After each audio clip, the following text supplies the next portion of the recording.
Well, thanks everyone for joining us for this awesome panel. I have some amazing panelists here today that's going to talk about growth, engagement, and how to really retain users. Just a quick intro myself before I'll hand it over to everyone else. My name's T. I work at Duolingo. I'm head of product marketing there. If you don't know already, Duolingo is the world's most popular way to learn a language. So if you're not using it right now, I don't know what you've been doing, but you should get the app. So I'm going to hand it over to the panelists here who'll give you a quick introduction of their name and what they do. And one question I have for each panelist is, name one company that you think is really great at user engagement right now. And if they say Duolingo, they'll get bonus points. Hi, everyone. Can you hear me? My name is Bolo. I work for Audible. I oversee the conversion from prospect to our paid member across different services or platforms, including our own website, our apps, and also our presence on Amazon.com. So I think in terms of which company I think is doing great in engagement, I generally think Duolingo. And I'm not paying him, by the way. Freshly and also Etsy are doing a great job. But I guess it's hard to make a case on this panel for that. So I think another company I really like and enjoy is ClassPass. I think they're doing a great job in terms of engaging their members and users, both on screen with the content and also off screen with omni-channel engagement.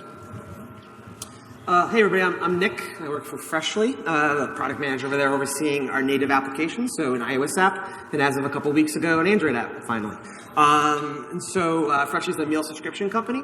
We really focus on chef-prepared meals, so unlike meal kits, actually the meals are already prepared for you. So you go on, you get a subscription, you order them, and then we ship them to you. Super healthy, and pop them in the microwave. They're already prepared, and they're ready to go.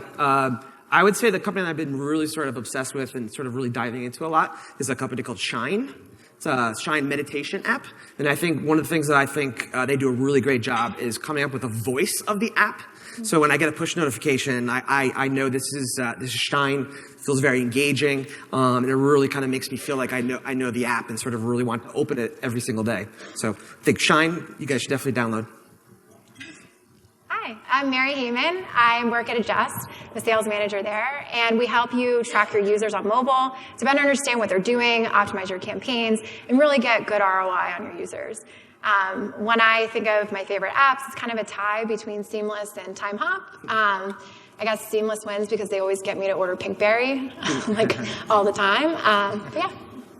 Oh, great. Hi, I'm Han. I'm a product manager at Etsy. I manage the consumer-facing application on iOS and Android. The company has 4 apps, actually. It's seller-facing and consumer-facing, but my primary focus is on the consumer-facing. I guess the company I enjoy the most, besides Audible and Freshly, which I am a subscriber of, is I really enjoy Netflix. I think who doesn't, kind of, obviously, but I think they're really, it's all about content for them, and they're really good about providing the appropriate, or like targeting the right content to you, and also using push notification really well to tell you about new content that's available. I know they're pulling The Office 2020. That's very upsetting, but that's a separate conversation. Great, thank you. Yeah. Oh, I didn't mean to cut you off there. No, that's great. It was a perfect ending, so thank you. Yeah.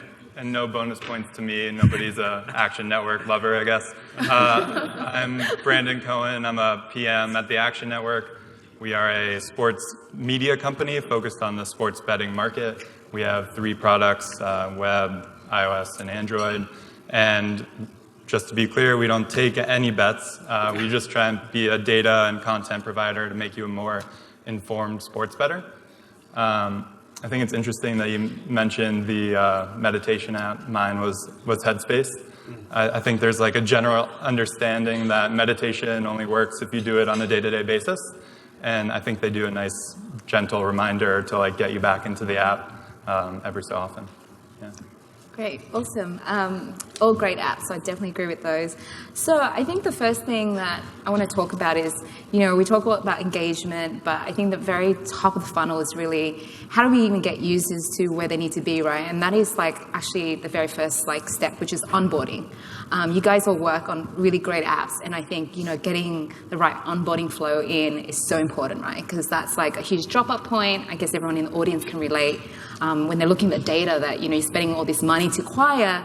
Yet when you have an app that requires a registration flow, anything like that, there's just always a drop-off. So I would love to ask a couple of you on what you think is actually a successful onboarding flow, maybe something for the audience to really think about, something that maybe you've seen or you've tested in the flow that you've seen, okay, this has really helped us get the person to the next step or to do what it is, which is to give you the data. Because you don't have the data, you can't really talk to these users.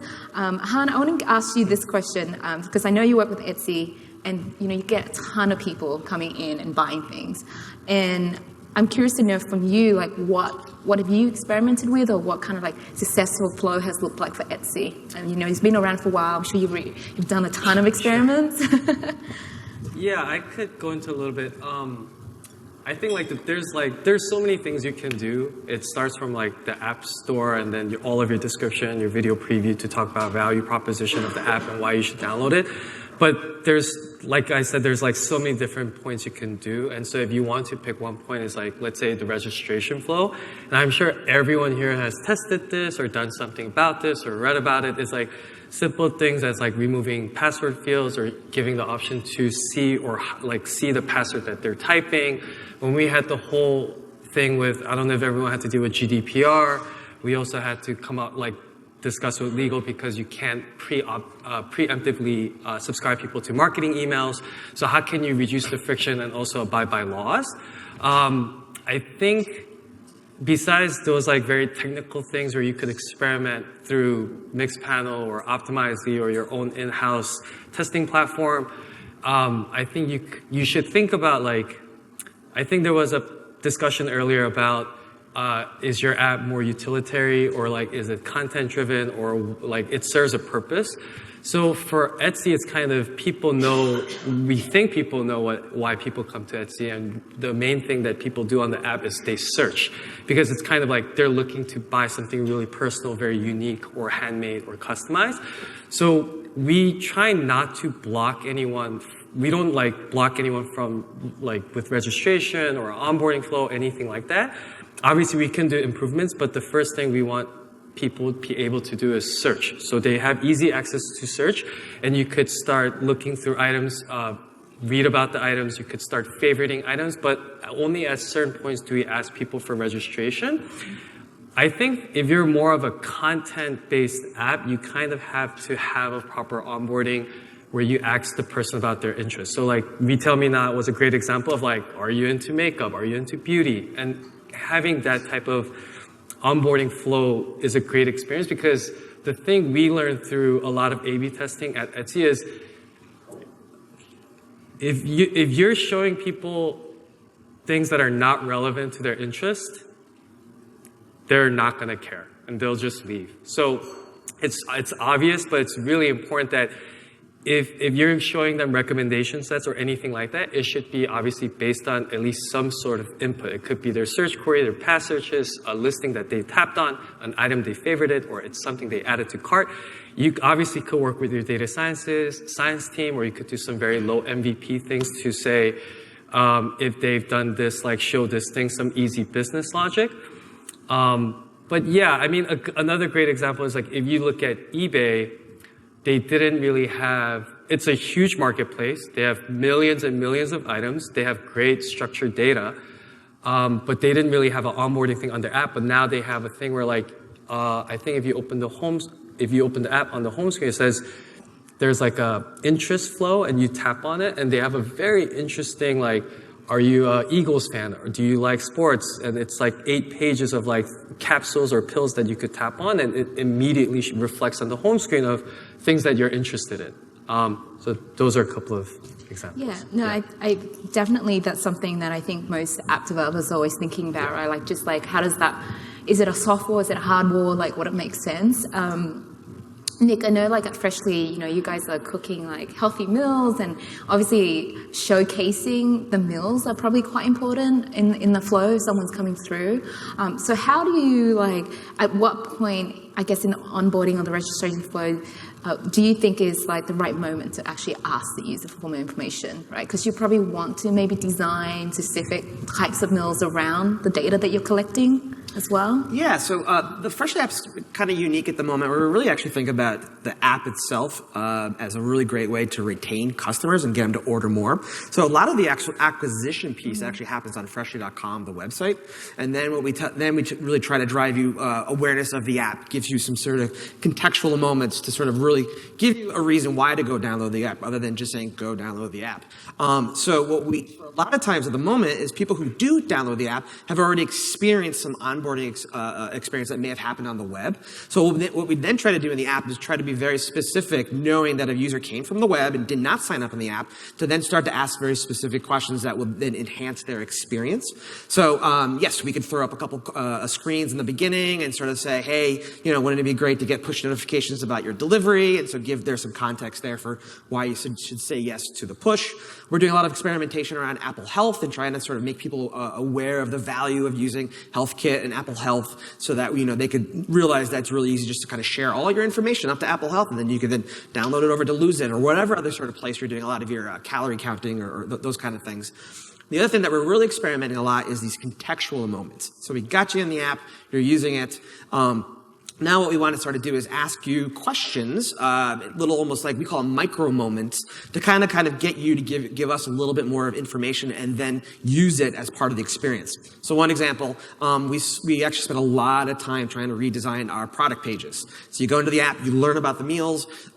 Food is it's hard to sort of get you to understand if this is a meal you're going to like or not. So we're giving lots of information, videos, blog updates in there, little sort of information about the meals. Enough information where actually you may even read and go, I don't want this meal. We want you to pick meals that you're going to like. So the best we could do with user reviews, so that if I read a review and it says, hey, this meal is really spicy, Han, who I know loves spicy food, he's going to be like, oh, yes, absolutely, I want to order this. And so you're more likely to get meals that you like. The last thing I'll say is we're testing with little tools that basically say, hey, today we tell you, here are the 4 sort of macronutrients you should care about: calories, carbs. We still give you all the information, but here are like the 4 main things that, for every meal. What we're starting to do now is give you little moments to actually customize that. So now you could say, I don't care about calories, I care about sugar, I care about sodium. So then all those views inside of the app are customized to that. And so we're giving them value to sort of understand these are the meals, making them very easy for them to find it. And on the back end, we've captured that information. We now know that you care about calories, you care about carbs. And now when we send emails off to you, those emails are specifically to the fact that this person likes calories, this person cares about calories, this person cares about carbs. So that we've captured information, we've made it on the front end very important for them to be able to find the meals they like. And then we've gotten more information that we can then target them and hopefully give them more ways to find meals that they're possibly going to like. Yeah, I think one of the things that is important in the flow is how to make it sound natural, right? Like you're not just asking data for the sake of asking data, but does it sound like it's the right place to ask it, and is it the right sort of information, and what you're going to do with that information. With the Duolingo app, one part of our onboarding is we ask for your learning motivation, right? So why are you learning a language? Are you learning for culture or travel? And that really helps us to understand how to segment and how to think about our user motivation as we're building out the app experience, and think about long-term, like how does that mean from a more customized, personalized experience. So I'm curious, Brendan, because I know you work in I was going to say sports betting, but it's not sports betting, sports data. Yes. To enhance sports betting. Yes. And I'm sure getting a lot of data from what type of sports they're interested in, and all that is so important in what you are doing and how you're targeting. And how does that look for you from an app like that? Like, is it more important to get more information up front, or do you let the user explore, then figure out how to use that information? I think it's both. I think we want to ask for the information up front. So in our onboarding flow, we ask for your favorite team. We ask you to follow either a fellow user or what we like to call our experts, people who are on staff and doing the research for you and telling you, this is the bet that I'm going to make tonight. Once we have all of that information, we're going to serve that to you in your Today view, your home screen. And I think that's an easier way for you to digest all of the complicated information that sports betting can provide. There's odds, and there's lines, and there's over-unders, and there's total, that's just a ton of information for the uninitiated person. And I think our job is to make it a little bit easier by making it a little more familiar. And making it familiar is favorite team, it's somebody that you recognize from a Twitter feed, or it's a sport that you have come to really understand. Great. And so now that we've kind of talked about onboarding and, I guess from most of you guys, you've got some data, what kind of data you're collecting. And I'm curious to know, like, an example, or if you can talk about, a time where you've used that data and it's really helped create some sort of user engagement that is adding value to the user, right? Like, we're getting, all of us are getting so many push notifications every day. We're getting emails. Some of them are pretty useless. Some of them are good. And I think it's all this, we're so bombarded with noise, and, how do you cut through that? So I'm curious to hear, and, anyone feel free to jump in, is, how you're using that data to really target and personalize to really create value for the users to actually come back to the app, and how you think about that. I can share a quick example. I think the balance we constantly have to actually maintain is how much information you're asking your users, and then what are you using the information to create value for the user. So it's a journey. It's not basically a one-time thing. So for example, for the new users, we believe that the most important thing we need to know about the user is what kind of genre of books you're most interested in, because that's all the information we need to help you to create the first great listen, or potentially the best home screen when you actually come to the website or actually log into the app. So that's basically the information we initially grab or pull from the back end. The benefit of being part of Amazon is we have all the information on the back end. It's basically how we can use it or be smart about it. So that's why the first piece of information is basically customers general, and we use that to create the potentially the best suggested great first listen on the app home or website. So from there, once the users have had a great first listen, they are more interested in your service. You can ask for more information, like your frequency, like where you listen, what are your preferences, and all that. And then gradually you can actually create that kind of mutual trust. That's basically how we approach it.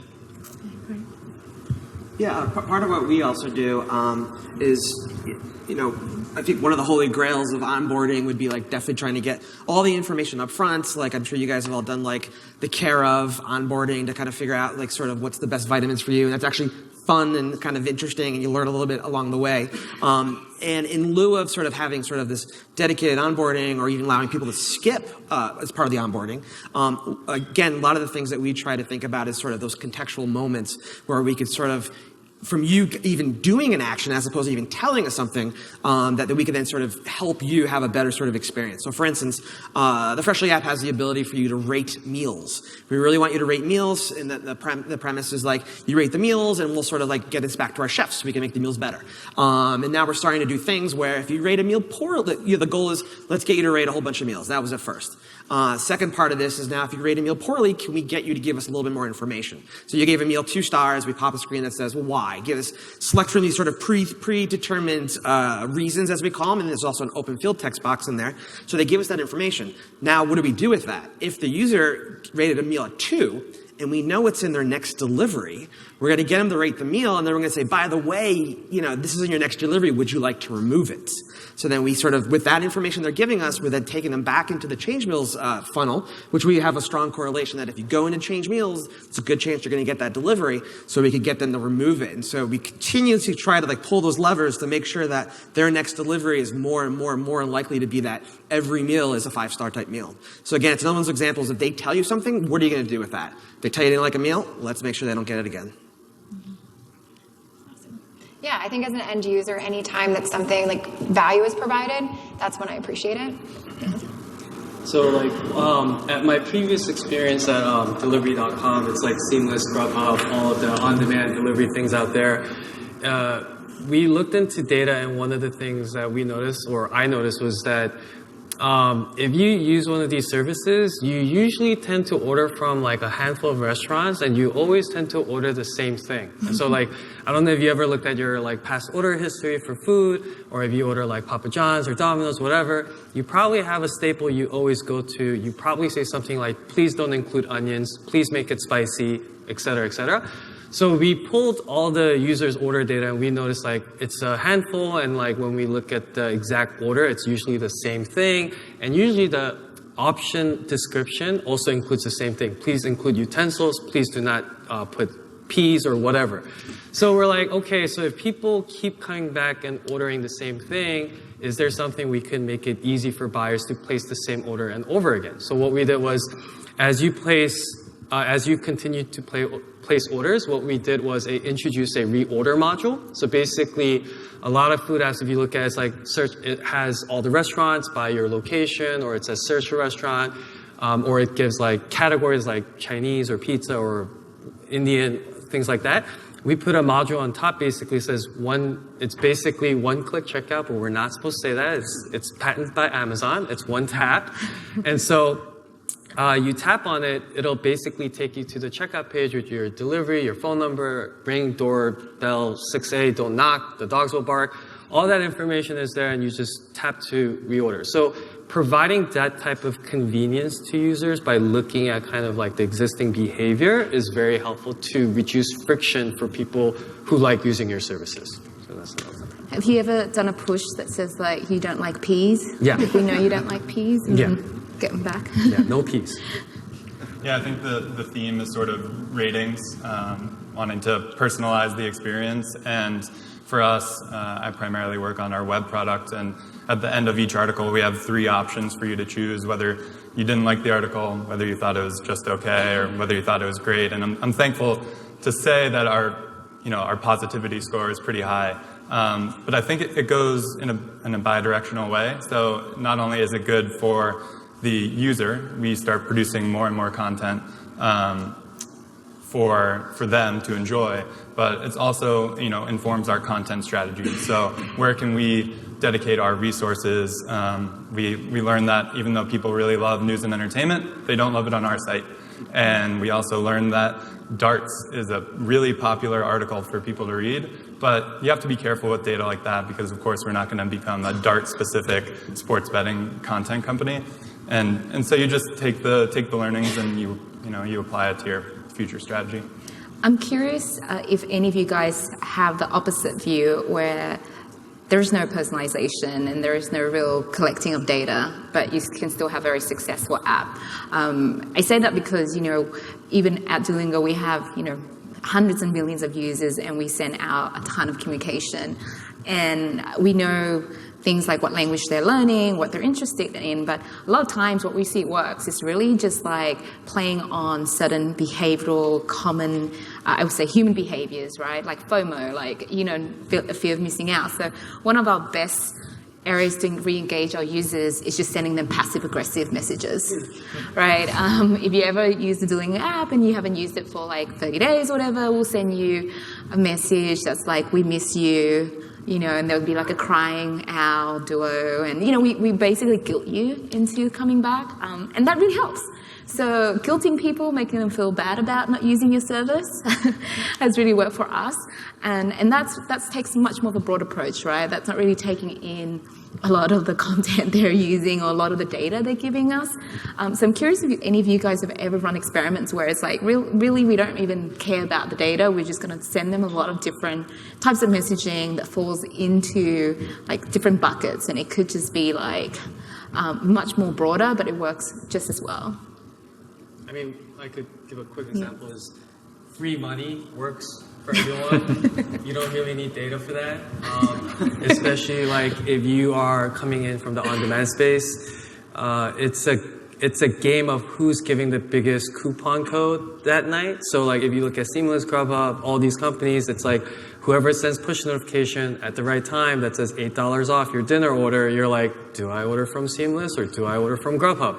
they're the same company, but that's a perfect example of like a push notification that you don't really need data for. Resonate, yeah. I think the takeaway is that you can get very personalized and it can work, but you can also go really broad, right? And it's really depending on the app and what the messaging is. So I want to kind of touch on a little bit more about, what are the kind of signals that you guys are looking at? And maybe Mary, because I know you work for Just and you're looking at a lot of data and working with a lot of clients, that can kind of help you figure out like when is the right point to talk to a customer to bring them back, right? Because there's a lot of data points. And sometimes some apps are more advanced than others where you just know, like, at this moment, this looks like this person is likely not to come back, so I need to contact them. Also, this person looks like they're a super user. This is the point when I need to talk to them. So I'm curious, like, what kind of data that, if maybe Mary can talk more about, like, the signals that you're seeing a lot of clients are looking at to help them with that. Yeah, for sure. Universally, sessions are a really good indicator of retention. So as many times as someone's opening an app relative to the use case for your app. So that's a really strong way to look at it and pretty universal. Now, depending on your vertical and the type of app, there's definitely going to be things that are customized based on your user journey and the best way to really engage that user and see how they're going to like monetize for you depending on your flow. So on our side, we see that the 80-20 rule really applies. So about 80% of your revenue typically comes from about 20% of your users. So the earlier on you can identify what that 20% looks like, the sooner you can optimize your campaigns to bring in more users like that. So from our side, we see some of the strongest apps have at least 5 key KPIs to really understand like what they're doing within the app and those different touch points that usually show that they're going to be that type of user. On the flip side, we also provide lifecycle marketing tools, one of them being uninstall. So you can actually see how often people uninstall the app and all of the events that lead up to that. So you can actually negatively target those type of users to understand, like, hey, they're exhibiting like this group coming from this campaign with this creative is exhibiting behavior of users that typically leave. So you can have both sides of it. But obviously it's customized. I would say sessions at the end of the day is really the best indicator to see that people keep opening. And as long as they're opening, messaging them at those key times when they typically open. Do any of you guys, I think obviously sessions and those are really important key metrics, and I think there's a lot of apps out there that just don't have a daily usage, right? And it doesn't necessarily mean it's a bad thing. And it's like literally there's an app that you might only want to use like once a month. Like you don't really need to use it every day, but it still adds value. I think you have to really map out, right? And I don't know if you guys also think about that as well. I think particularly for new users, you probably want to think differently because you need to respect how they actually adopt your app and then try to actually incorporate your app into their lifestyle. So for example, for Audible, for us, the first listen or the first engagement is usually the most important, but you can't force it, or you can push it. So the program we designed for the new users was basically both based on lifetime, basically time-based triggers and also behavior-triggered communication programs. Like, for example, you've downloaded the app for 3 days, and then there's a free book waiting for you. That's probably a time for us to trigger an email or communication to remind you that, because it's literally to provide the value to you. Or you're browsing the app, and then you've added something to your wish list. That's another signal, which is behavior-based. That's another time we can actually trigger a communication. So it's a combination of both. And then you slowly try to actually engage your customers. And then gradually, as they listen more and use more, they will actually, their tolerance of your communication will become higher and higher. Then you can potentially suggest content or upsell and all that. So it's a process. So we do actually treat them very differently, for sure. And just talking about like frequency and how much you're contacting your users, I'm curious to know if anyone on the panel uses any sort of engagement scores type of metrics and what I mean by engagement scores is like what some companies do is you might assign a point to your user for an engagement, right? So if they engage your push, it's a 1 point. If they don't engage, it's a minus. So then each user in your database comes with a certain point system, and you can kind of assess like this is a very engaged person that responds to all my content. This is not a very engaged person, so why am I then spending time and effort trying to engage with someone that has never opened a push or email. And, so I'm curious if you guys, anyone here on the panel has worked with anything like that. I know that of other developers and other companies that do this and find it as a successful way of figuring out when and how to contact, and not just like when and how, but what channels. If someone's only engaging in email and they're not in push, like stop sending push, and I think that's a kind of a really clever way of thinking about it. So has anyone kind of implemented anything like that at their company? It's probably an easy one for me to answer. We have a very binary situation in our app. It's either you place a bet or you don't. And once you place a bet on a particular sport, we're going to throw you into a bucket and serve you content that is relative to that sport. Right now we have 45% of registered users who have tracked a bet, and we think that's a pretty strong signal that they're eventually going to become a trialer. Eventually start a trial for our subscription product. So we find that getting them to that first tracked bet is of crucial importance to the success of our subscriptions. Yeah. Right, and how do you think about getting them to, obviously just through the registration, and then you're just like basically communicating with them after? Is there a point where I guess from your perspective or anyone here, like when you just like, it's time not to contact the customer anymore? Like, do you actually put any levers in place to do that? Yeah, I think so. I think we have an understanding of, your last session. But I like to focus on the other side of it, and especially with new users.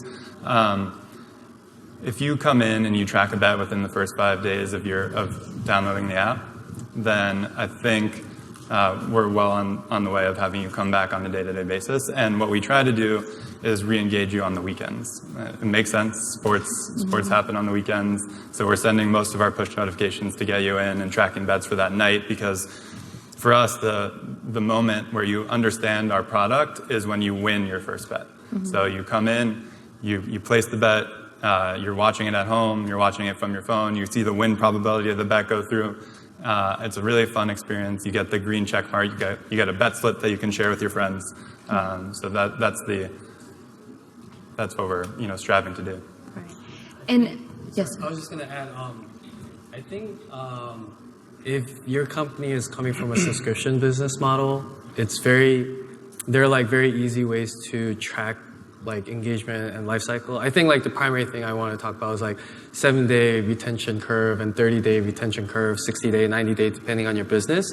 And obviously you could take your cohorts and you could split them multiple ways, right? I'm sure like at Audible, they look at Facebook acquisition, Instagram acquisition, all the different paid acquisition, and they say, this is the retention curve for all of these different cohorts. Okay, well, you could take that same logic and say people who do bets, or people who rated a meal, or people who rated a meal 5 times, you're like, what does their retention curve look like? So then you get a curve of all these different behaviors, and you say, well, the people who rate meals 4 times, or people who bought personalized gifts 3 times, like their retention curve is like this versus someone like this. Okay, then you could work with your data partner or your data analyst folks and say, are there any type of correlation that we see? Like if you do this type of behavior, you're likely to have higher retention or a better retention curve. So then I think a lot of e-commerce platforms, like the bread and butter is like conversion rate and funnel analysis.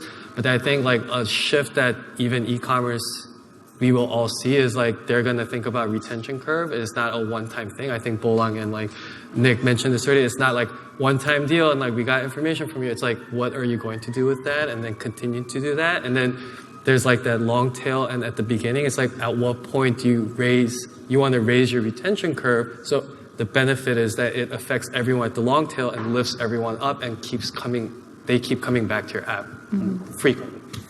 Just to add on to that, I agree with that. I think as more and more companies are getting more and more data, they're not looking at this in a silo anymore, just to say whether I should send this push notification or not. They're looking at this holistically and incorporating all the data together to see what's your propensity model to actually engage us or to actually accept this. This is not only based on the engagement data from previous, push notification, whether you open it or not, but also based on your other data. For example, you've listened to this, or you've purchased this, you've read this or that. So it's all together. It's a data science model. So that's how we approach this as well. Yeah, I agree with that. It's something that we also do at Duolingo. We have obviously practice reminder, push an email, but we recognize that on days that you've already done your lesson, we won't get that. So we will only notify you later in the day when we recognize that you haven't done that lesson, even though you have set to receive those reminders and you set it on. So that's really, again, using not just like whether someone has opted in to push, but using actual behavioral data to figure out and how to be dynamic and customize it, right? I think so that's a lot of what companies are doing, and I think that's kind of the right step forward. You know, I think it's not communicating with users more, it's communicating with them at the right touch point that makes sense, right? So it's actually less is more. I think we're moving towards a lot of that model. So I know we only have a couple of minutes left and the audience is still alive, even though they look like they're pretty tired right now. But don't worry, only 5 more minutes left, guys. I wanted to, for each of you to kind of go through and just tell the audience like one thing that you did for the app you worked on that gave you the biggest ROI win for whether it's like resurrection, reactivation, re-engagement. I think for me it's for the new users. I think it's Deal.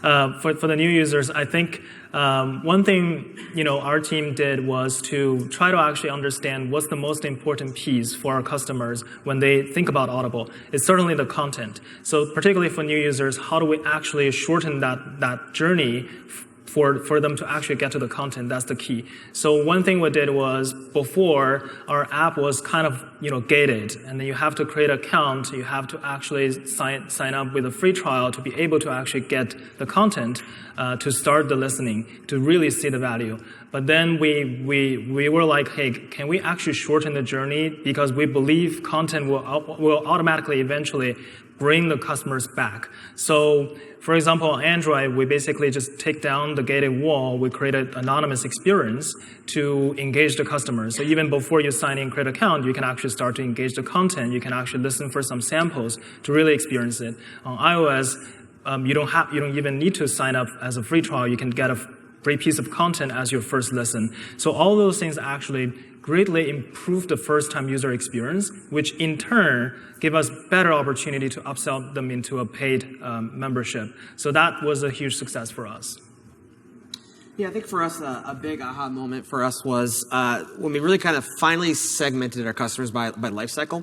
So we kind of basically came up with this concept of pending customers who've ordered but never gotten a box, new customers who've ordered 1 to 2 times, activated loyal. And so we start to think about and analyze and break down sort of what those customers are doing, trying to get to a place to say, what kind of helps nudge a customer over to an activated person, over to a loyal person, and what are some of those things that we can kind of lean into to kind of help progress these people into power users. We also then start to understand specifically why people are canceling based on their life cycles. Some loyal customers who've been around for 6+ may start to think maybe there aren't new meals there, so we need to do a better job of letting them know that there is a lot of variety. And we are launching new meals.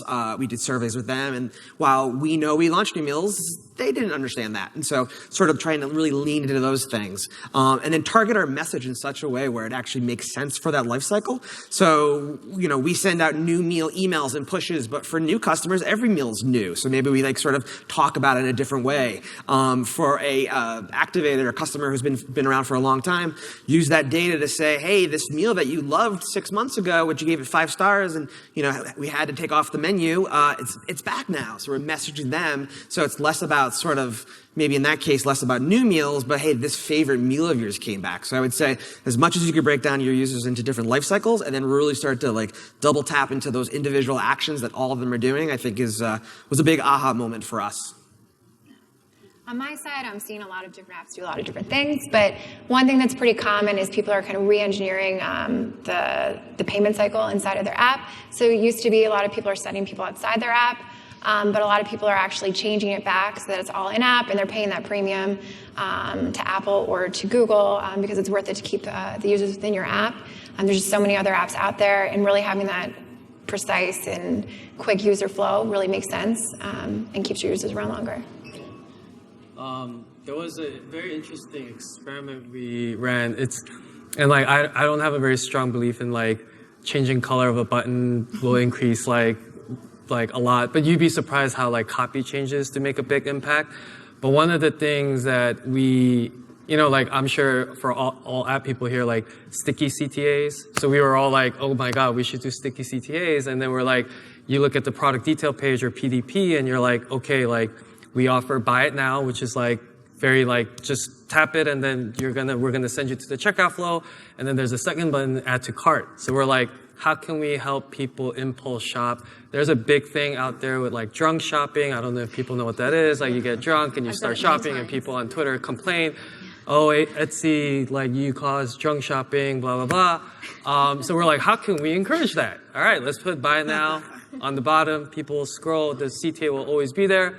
Actually, it wasn't that great. So it didn't do well. And so one of our team members were like, what if we just, we revert back? And then they were like, why don't we just, the previous was that within the PDP, we had buy it now and then add to cart. What we did was take that, sticky it, 50-50, buy it now, add to cart. They were like, why don't we revert and then swap the buy it now and add to cart? But that had a huge impact.